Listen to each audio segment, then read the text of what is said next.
所以1个礼拜吃80克以上，它的心血管的风险会下降16%，那它的冠心病下降21%。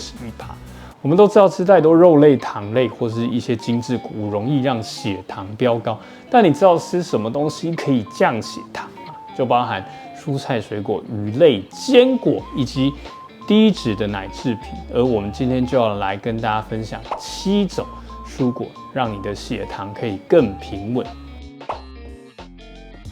第一种蔬果就是大力水手最爱吃的菠菜。菠菜富含丰富的维生素 A、维生素 C， 所以它对眼睛有帮助。有些动物实验发现，如果让糖尿病的老鼠服用菠菜，可以让它的伤口赶快愈合，视网膜比较不会病变。那但是你说菠菜可能涩涩的该怎么办啊？高医师，其实我们平常就可以稍微汆烫一下，就可以把它的草酸去掉。那除此之外，你也可以用蒜头炒。为什么要用蒜头炒？因为蒜头有4个很好的作用。第一个作用就是它可以降低血糖，而且吃越多越有效。所以我们一天就可以吃1-2颗的蒜头。那你如果担心蒜头伤胃，可以搭配一些山药。第二个则是它可以增加我们脑源性的神经营养因子 BDNF， 就是让你不要忘记高医师，不要失智，可以让你大脑很灵光。再来，蒜头也可以预防癌症的产生。除此之外，对眼睛有帮助。所以蒜头如果炒菠菜，就是一道很能够明目顾眼的料理。除此之外，我们要加一点橄榄油，因为橄榄油它一样对血糖的调控有帮助。忘记的可以看一下之前的影片，并记得要订阅高医师说，加入我们的 LINE， 才不会错过更多精彩的节目。接下来要讲的这个蔬菜，它死掉之后会变高丽贷，它是什么呢？没错，因为高丽贷嘛。那高丽菜富含很多抗氧化的成分，降低血糖的水平，并且提高胰岛素的敏感度。那高丽菜当中有维生素 K1 跟维生素 U 这样的成分，其实都可以固胃哦。所以高医师有一个病人胃不好，我叫他吃高丽菜吃一吃，他就觉得他那个溃疡的感觉渐渐改善。日本的一些成药其实也是用高丽菜的萃取物来做。那如果你今天只剩下40块，到底是要买菠菜还是要买高丽菜呢？这个研究就去找一群小老鼠，让他们吃高丽菜、菠菜以及芥末。吃完之后，我们可以看到有2个结果。第一个是这个体重。如果都没有治疗的老鼠，它其实体重一直上升；那有治疗的老鼠，它的体重都有下降。那第二个则是谷胱氨肽，它是一个好的抗氧化剂它在细菌以及真菌当中都会有。那这个抗氧化剂，顾名思义，就可以让我们身体免去受到一些像是重金属或是过氧化物的伤害。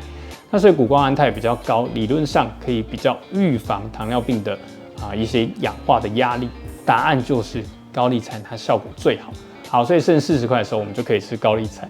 那其实高丽菜的一生是什么？就是高丽人参，对血糖的调控也有帮助。我们在其他影片也有讲过，大家也可以看一下。那接下来要谈的是酪梨，它富含单元不饱和的脂肪酸。那其实只要半颗的酪梨，优质脂肪就有30克。但是碳水化合物只有8.5克，所以酪梨这个食物非常适合你在低碳饮食使用。但要注意了，酪梨它一样是高脂，所以你吃很多酪梨，其实还是会变胖。那我们平常不妨就可以使用像这样的食谱，加点莓果油醋或是加一点蜂蜜再加一点西洋芹。可以做一个很好吃的酪梨沙拉。那当然不要加太多蜂蜜尤其如果你血糖太高但是蜂蜜对止咳以及对痛其实都有帮助。那在美国他们做一个研究，这个研究去找11万人，那观察他们的饮食习惯，就是发现说你如果每天酪梨的摄取1个礼拜是大于等于2份，1份大概是40克，所以1个礼拜吃80克以上的酪梨，它的心血管的风险会下降16%。那它的冠心病下降21%。你现在开始，其实饮食可以调整看看。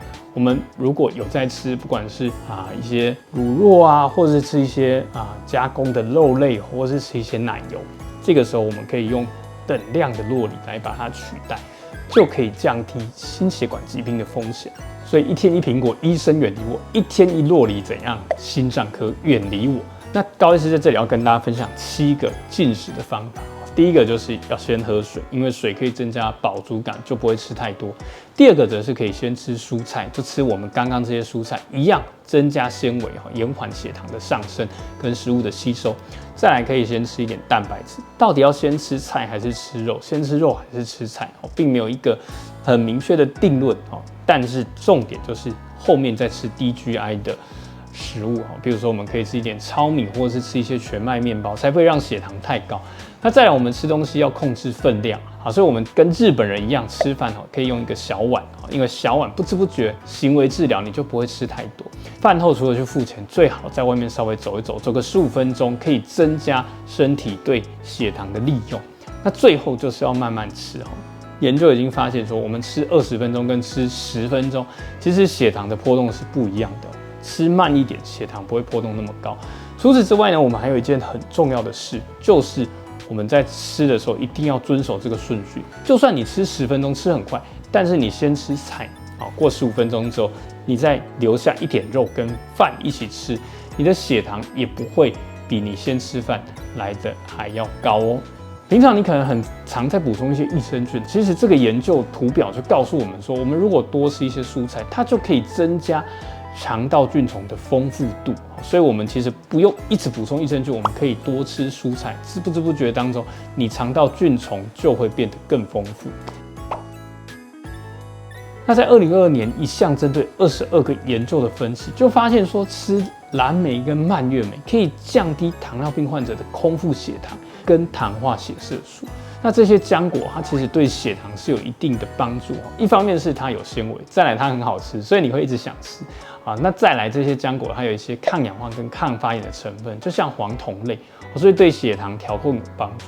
中有一个方子叫五子眼中丸，顾名思义怎么样？用5个种子要让你眼中传宗接代，就用在年纪大、头发白啊、肾虚早泄或是阳痿或是会常常遗尿的，这样就很适合用五子眼中丸。有一天，橘子跟梨子说一个笑话，说我们比赛谁先说出自己的名字，谁就输的。梨子很有自信的说：“好啊，来呀！”哇，结果他就输了，因为他是来呀。其实水梨它的 GI 值也很低啊，它在这里只有26，所以也很适合这个糖尿病病人来服用，而且它一样有维生素 C 啊，那有好的膳食纤维。那但是我们今天要讲的其实是柑橘类，柑橘类就包含像是橘子啊、葡萄柚啊等等的柑橘类水果。这些水果有一个特色，怎样？就是会对胃比较不舒服，会增加胃酸的产生。所以如果你有这个现象，不妨就可以先搭配一些山药或是高丽菜来顾胃。那冬天的时候，就是这些水果的产季啊。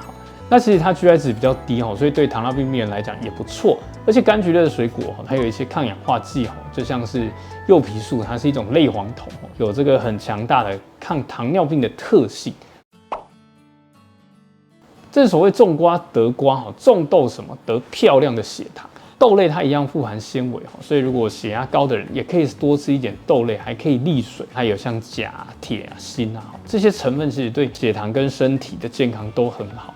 那所以不管是各式各样的豆类，其实我们都可以适时的服用。那就像高医师比较推荐大家，也可以吃鹰嘴豆，因为它 GI 值也不高，所以我们如果吃很多豆类的时候，肉类就可以少吃一点。我们大概半杯的豆类，它的蛋白质就相当于这1盎司的肉类了。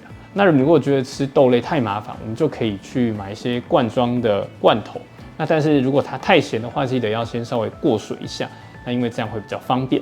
那我们今天讲这些其实都是超级食物，是在美国糖尿病学会建议大家服用的，所以大家记得这些食物都可以拿来安心的服用。那最后则是一个红萝卜，这是高医师自己推荐的。其实生吃红萝卜，它的 GI 值大约只有16。那我们吃熟的红萝卜 ，GI 值则是60到77。红萝卜里面有很多的什么维生素 A 啊，6微克的这个贝塔胡萝卜素大概可以转换成1微克的维生素 A。所以重点来了，我们一天到底要吃多少红萝卜？基本上只要吃30到40克，就可以到达一天所需的分量。那红萝卜对血糖有什么帮助呢？有一个研究很有趣，他去把红萝卜发酵之后来喝这个红萝卜汁。那他坐在小老鼠身上，发现说，发酵之后的红萝卜其实对血糖的调控很有帮助。那为什么会这么厉害呢？有很多抗氧化的成分，比如说它当中有一些香豆酸这样的活性成分，其实对血糖调控有帮助。所以大家平常不妨就可以生吃一些红萝卜哦，其实连皮吃都还算安全哦，只要你找到你觉得信任的红萝卜。那未来不晓得大家会想要听哪一个类型的节目啊，就包含是糖尿病稀矫正，还是癌症的预防，或者是退化性关节炎。喜乐的心乃是良药，每周六晚上7点，高医师说我们下次见，拜拜。